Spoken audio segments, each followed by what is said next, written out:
Olá pessoal, eu sou a Maria do blog Pétalas de Liberdade e no vídeo de hoje eu vou mostrar para vocês os livros que eu recebi em agosto e também trazer um resuminho das minhas leituras do último mês. Começando pelas leituras, eu terminei de ler Nove Desconhecidos, da Liane Moriarty, publicação da Intrínseca, para uma leitura coletiva do projeto Cubo Mágico Blogs. Nele a gente conhece 9 personagens que vão se hospedar num spa e é a primeira vez que o spa está testando um novo tipo de tratamento, diria eu, uma nova sequência de tratamentos.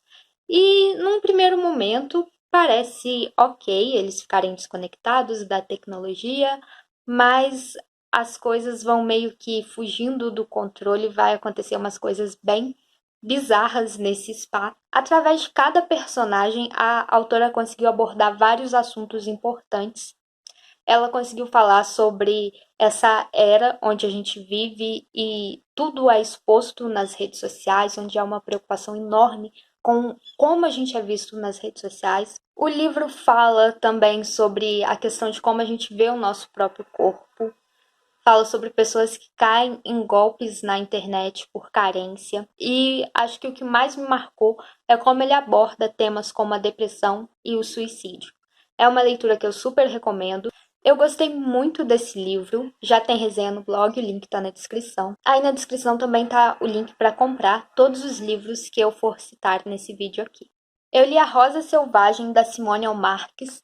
É o segundo volume da série Família Davon, ou Devon. Nesse aqui a gente vai conhecer a história do William, que é um barão, eu acho que é na época medieval. O rei quer que ele case com uma pretendente para fortalecer alianças, mas ele vai acabar se apaixonando pela Kelly, que fugiu da Irlanda quando a tribo dela foi destruída.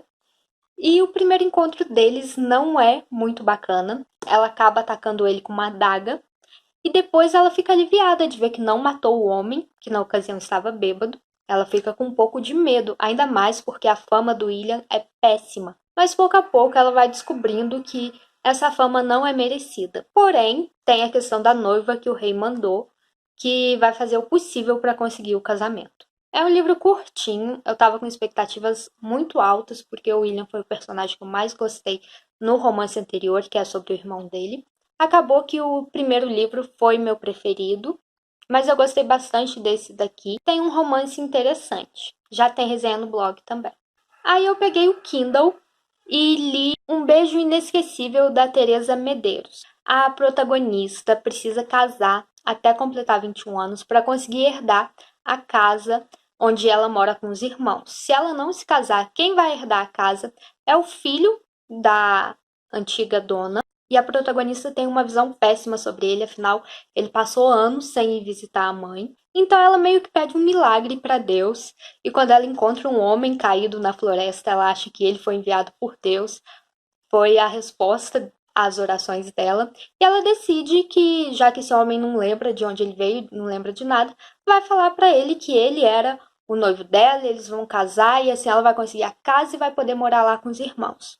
Acontece que esse homem que aparece lá desacordado é o filho da antiga dona da casa. Eu gostei bastante da escrita da autora, dos personagens que ela criou e dessa ambientação num vilarejo mais interiorano.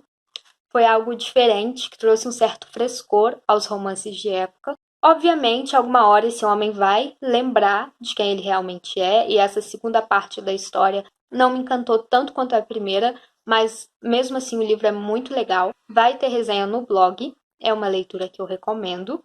E eu também li toda a trilogia McCabe, sei lá, da Maya Banks, que é publicada pelo Universo dos Livros. No primeiro, acho que o nome da protagonista é Miley. Ela foge do vilão que queria obrigá-la a casar com ele. E depois que ela tivesse um filho, que a herança dela estivesse garantida, ela poderia até ser morta, porque esse homem só queria a herança que ela tinha. E acaba se casando com Ivan, que é meio que quem esse vilão quer destruir.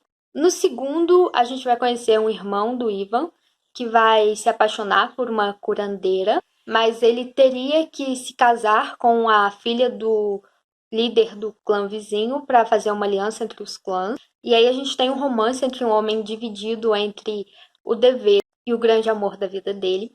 Esse segundo foi o meu livro favorito da série. E o terceiro era o que eu mais queria ler, porque o protagonista tem todo um passado e a protagonista é uma guerreira, algo que não era bem visto no livro na época. E como eu comentei nas minhas resenhas, todos os três já estão resenhados no blog e no Instagram. Eu não curto muito esses romances ambientados na Escócia, acho que na época medieval, romances de época com Highlanders, porque são romances onde normalmente há bastante violência, muito conflito, e onde os personagens masculinos acham que as personagens femininas são mocinhas indefesas, que não podem se defender, que tem que ficar esperando um homem para salvá-las. Eu não gosto de romances assim. Mesmo assim, eu resolvi ler essa trilogia. A questão da forma como os personagens masculinos tratam as personagens femininas me incomodou bastante, principalmente no primeiro e no segundo livro. Ainda assim, eu gostei de alguns aspectos da leitura. A autora tem uma escrita boa e ela consegue construir um enredo que nos prende do primeiro ao terceiro livro para saber como o embate contra o vilão vai terminar. E o último livro que eu li em agosto foi Feitos de Sol, do Vinícius Grossos, da Fara Editorial. Vai ter resenha sobre esse livro aqui no canal. Ele é sobre o Cícero e o Vicente, que se conhecem em 99, quando muita gente, inclusive eles, tem medo de que o mundo vá acabar e eles querem muito saber como termina uma série de histórias em quadrinhos da qual eles são fã. E eles querem encontrar esse último volume da série antes do fim do mundo. E assim vai começar a amizade entre eles, a amizade que vai evoluir para um romance. A gente tem aqui todas as descobertas da adolescência, afinal eles têm 15 anos, aliado aos desafios que eles vão enfrentar pelo fato de ser um romance gay e pelo fato de a família do Vicente ser super restritiva, abusiva, não aceitar ele da forma como ele é. Esse foi o meu livro favorito do mês, eu dei 5 estrelas para ele. Eu gostei muito da escrita do autor, gostei muito da história. É uma história que passa uma mensagem muito bacana sobre diversidade, sobre se amar como você é, sobre a sua essência. É um livro que eu recomendo muito. Acho que todo mundo precisa conhecer a história do Cícero e do Vicente. Acho que muita gente vai se identificar. E é uma história deliciosa de se ler, cheia de referências aos anos 90, aos filmes, às músicas da época. Uma leitura super agradável, divertida, emocionante. Eu só tenho elogios a fazer sobre esse livro. Enfim, leiam. Agora vamos falar sobre os livros recebidos no último mês. Eu, Esse Meu Coração, da CC Hunter, publicação da Jangada. Foi um livro que eu solicitei da parceria com o grupo Pensamento. É minha leitura atual, eu estou gostando muito desse livro.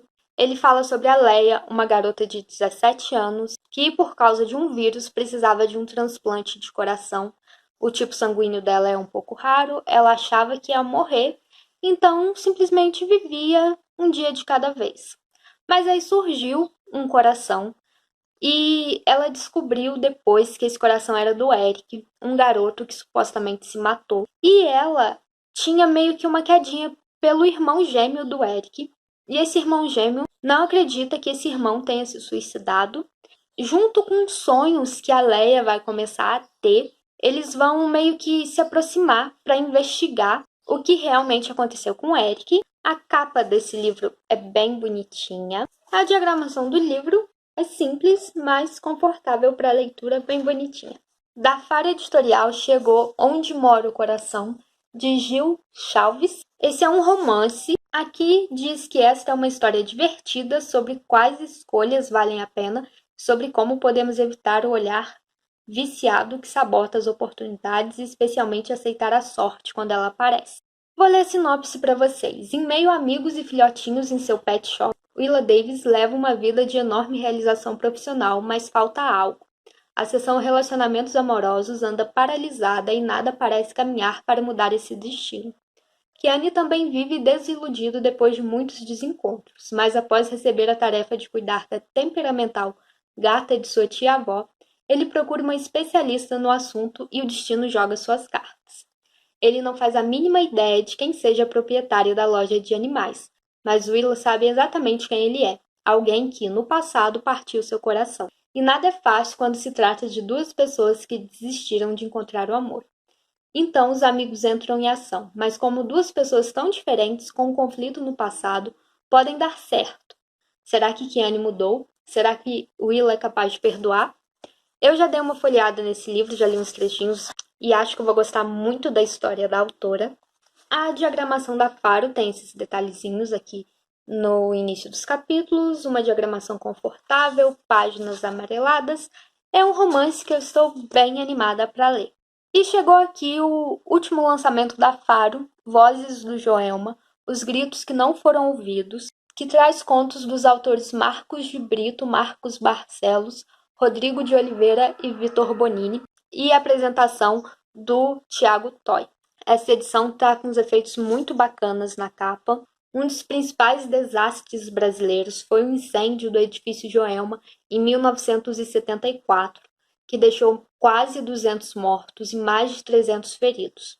Esse acontecimento dramático ganhou as manchetes da época e selou o local com uma aura de maldição. Esse fato ecoa até hoje em boatos fantasmagóricos que envolvem a presença de espíritos inquietos nos corredores do prédio e lendas sobre lamúrias vindas dos túmulos onde corpos carbonizados foram enterrados sem identificação. Algo que nem todos sabem é que, muito antes de o Joelma arder em chamas no centro de São Paulo, o terreno já havia sido palco de um crime hediondo, no qual um homem matou a mãe e as irmãs e as enterrou no próprio jardim. Devido às recorrentes tragédias que marcaram o local, há quem diga que ele é assombrado por ter servido como pelourinho, onde escravos eram torturados e executados. E sua maldição já foi identificada pelos índios que deram-lhe o nome de Anhangabaú, Águas do Mal. Se as histórias são verdadeiras não se sabe. A única certeza é que a região onde ocorreu o incêndio tornou-se uma mina inesgotável de mistérios. E, neste livro, alguns deles estão expostos à loucura de autores que buscaram uma explicação. Eu já li textos de todos esses 4 autores. Sei o quanto eles são bons, então eu estou bem animada para ler esse livro. Vou mostrar um pouco da edição para vocês, que está muito bonita, muito caprichada. Tem várias imagens pretas com ilustrações, assim também, ó. Aqui a gente tem algumas informações sobre os autores. E esse foi o meu resumo do mês de agosto. Me contem aí nos comentários se vocês já leram ou querem ler algum desses livros. Se querem resenha de algum desses livros aqui no canal também. Lembrem-se de deixar um like nesse vídeo. Quem ainda não for inscrito, se inscreve. Ativa as notificações para sempre saber quando tem vídeo novo. E por hoje é só. Até o próximo vídeo. Tchau!